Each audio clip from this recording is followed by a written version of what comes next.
अग्नि चिता के रहले वो पवित्र मानल दिया। गोमय से लेपन करो पर दर्भ बिछा कर मरणांत कर्म पृथ्वी पर करे के चाहिए। आकाश में मरे वाले के सैया ना करे के चाहिए। मंडप पर ब्रह्मा विष्णु महेश्वर अग्नि इत्यादि देवता के स्थित करे के चाहिए। ए लिए मंडल अवश्य बनावे के चाहिए।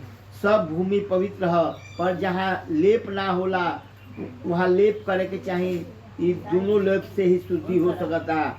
खटिया पर बिना गोमय के भूमि पर राक्षस पिशाच भूत प्रेत यमराज लोग प्रवेश कर ले। ऐसा भूमि पर मरे से असंगति हो जाला। माने जे मरण वाला आदमी होके ओका के बिना माने नीचे जमीन पर पोछले ओछले ना लिटावे के चाहिए।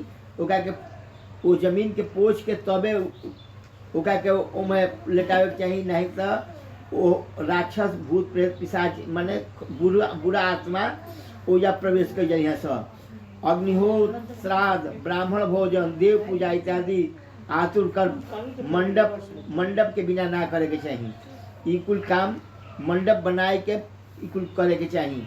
भूमि पर गोमय लेपन कर ऊपर प्राणी के शयन करा कर मुख में स्वर्ण पंचरत्न को रख कर शालिग्राम का पादोरक पान करा देवे के चाहिए।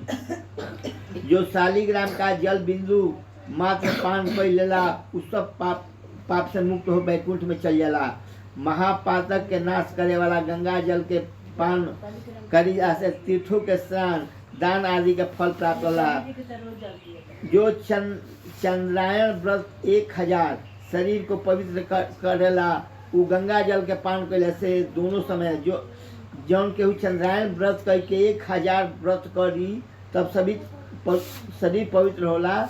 वो खाली गंगा जल सवेरे सांझ पान कैल वो बराबरी कैली है। से गंगा जल के बहुत महत्व है। हे गण जैसे अग्नि में रुई के समूह नष्ट हो जाला वैसे गंगा जल पान कैले से सब पातक जल के नष्ट हो जाला। जौन कौन सूर्य किरण से तपा हुआ गंगा जल के पिएला वो सब योनि से मुक्त हो बैकुंठ लोक में चल जाला।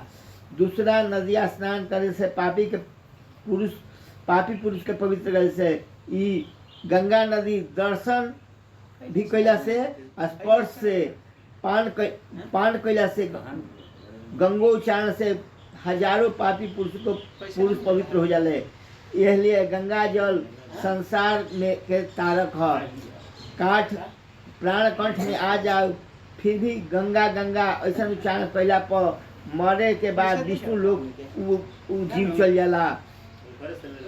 अब पुनः जन्म ना लगेगा। प्राणी श्रद्धा युक्त होकर प्राण निकलते समय गंगा के स्मरण कैले तभी उत्तम गति प्राप्त हुई। इसलिए गंगा का ध्यान करते हुए नमस्कार करे के चाहिए। गंगा जल के पान कर और श्रीमद् भागवत का श्रवण कैला से मोक्ष के प्राप्ति होला। जो अंत समय में श्रीमद् भागवत के एक श्लोक आधा श्लोक के श्रवण करे वो ब्रह्मलोक में जाके वापिस ना आई। वेद और उपनिषद के पाठ से शिव या विष्णु के स्रोत के श्रवण कैला से ब्राह्मण क्षत्रिय वैश्य के मरण हो जाए तो अवश्य मोक्ष के भागी हो जाला। हे गरुण जौन ब्राह्मण क्षत्रिय वैश्य वैराग्य युक्त होकर अंत समय में यदि अन्न जल के त्याग करके आतुर संन्यास कहला कि बेटा पतोही भाई भौजाई सब कोर से मोह त्याग के सिर्फ भगवान में ध्यान कैले उ जौन बाटे आदमी आतुर संन्यास कहल जाला। कि मैंने केहू से आसक्ति ना कर भगवान से में स्नेह बना रहो ओ योग के नाम आतुर संन्यास योग है। प्राण कंठगत होने पर जौन संयत ऐसा शब्द कहे उ मरे के बाद विष्णु लोक प्राण प्राप्त होला फिर जन्म नाला। हे गरुण ए तरह जिन धार्मिक पुरुष के अंत समय के कृतबा उ पुरुष के ऊर्ध्व द्वारा प्राण निकलेला। मुख नेत्र नासिका कान इन कहाँ से प्राण निकले तब शुभ हटे। मुख नेत्र, नासिका, कान, ई द्वारा ऊर्ध्व द्वार कहल जाला। इस में से प्राण निकले तब सदगति ओकर हो जाला। अगर नीचे के योनि से मल द्वारा प्राण निकले, वो प्राण अपान ई दोनों स्थान नाभि कहल जाला। ई जब अलग अलग होके तब सूक्ष्म होके वायु शरीर रूप पुतले से निकलेला। ओ वायु के निकलवा शरीर गिर जाला। बिना आधार वृक्ष वायु बल के नीचे गिर जाला।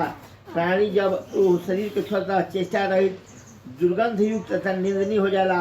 ऐसे नीचे वाला भाग से अगर प्राण वायु निकले ओका के उत्तम नाम मानल जाला। कौनो शरीर के स्पर्श के ना करला। 3 अवस्था शरीर होता। प्रथम तो इसमें जीव पैदा होला या जानवर खा जाला। वो दिन से उदर में विष्ठा हो जाला और बंधनादि मिल जाए तो जला कर भस्म कर देला। ऐसा शरीर को प्राप्त कर क्षण भर में नष्ट हो वाला मनुष्य का अभिमान करी। शरीर में पंच महाभूत निकल कर पंच महाभूत से पंच महाभूत का है पृथ्वी में मिल जाले, जल में मिल जाला, तेज में मिल जाला, वायु में लीन हो जाला। वैसे ही आकाश में विलीन हो जाला। और देहादि में जो आत्मा बा उ सर्वव्यापी सुख कारक तथा बंधन रहित जगत के साक्षीभूत अजय अमर ऐसन वह आत्मा शुभ अशुभ फल ना भोगेला।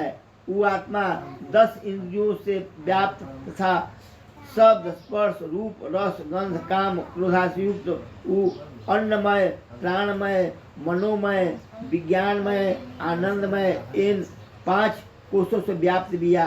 ऐसा जीवात्मा शुभ वासना से युक्त होकर अपने काम द्वारा नवीन शरीर के धारण करला। जैसे घर में आग लगले से मनुष्य नया घर बनावेला, ऐसे ही जीव निकलला के छत चामर से युक्त होकर सुवर्ण आदि घुंघरू बांध गए ऐसा विमान को लेकर विष्णु पार्षद आवेले। वे देवदूत धर्मशास्त्र को जानने वाले बुद्धिमान तथा सदा धर्म श्रेष्ठ कहल जाले। ऐसे विष्णुदूत अपने धार्मिक विमान बैठा कर स्वर्ग लोक में ले जाले।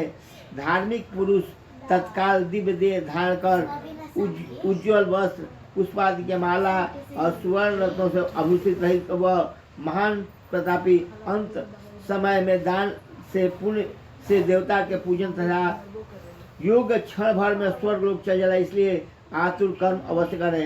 ये अध्याय में बतावल बा कि सब केहू जमराजपुरी में ही ना जाला। जमराजपुरी में जे पापी कमातुर और जौन चंडाल स्वभाव के होला ओकरे प्रवेश जौन बाटे जमपुरी में होला। जौन पुण्यात्मा आदमी होला उ जम लोग के खाली देख के और विष्णु लोक में भगवान के पार्षद जौन बारे सब उ जे लेके पहुँच जाले सब। ऐसे सब केहू जमराजेपुरी में ना जाला ऊर्ध्व लोक में भी प्रस्थान करला।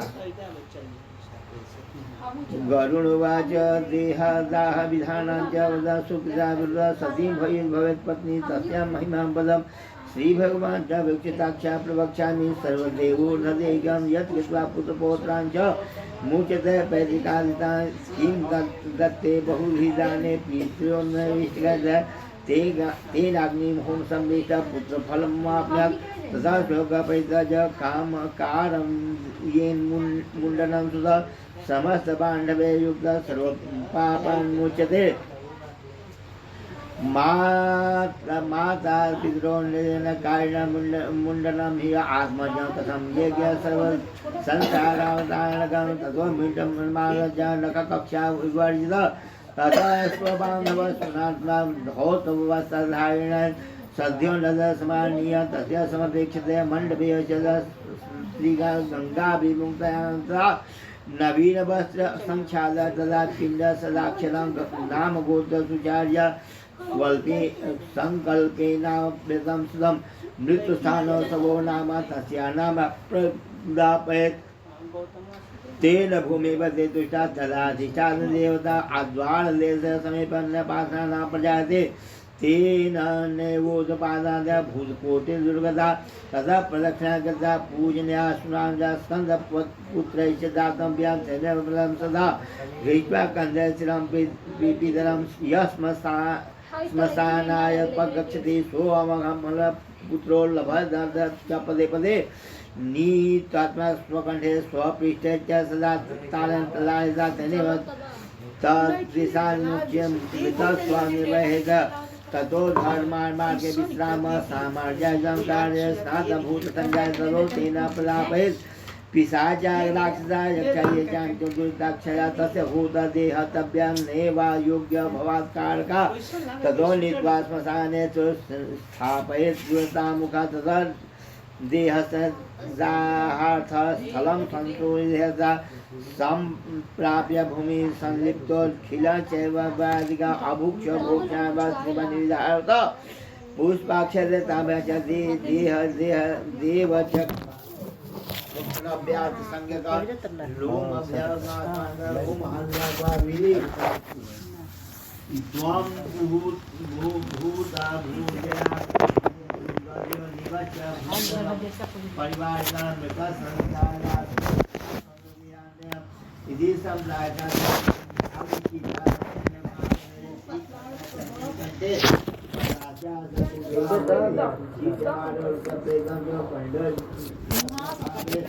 सीतायां संहते जाते नाम्ना खमेजरा चिंता मोक्ष प्रभाविता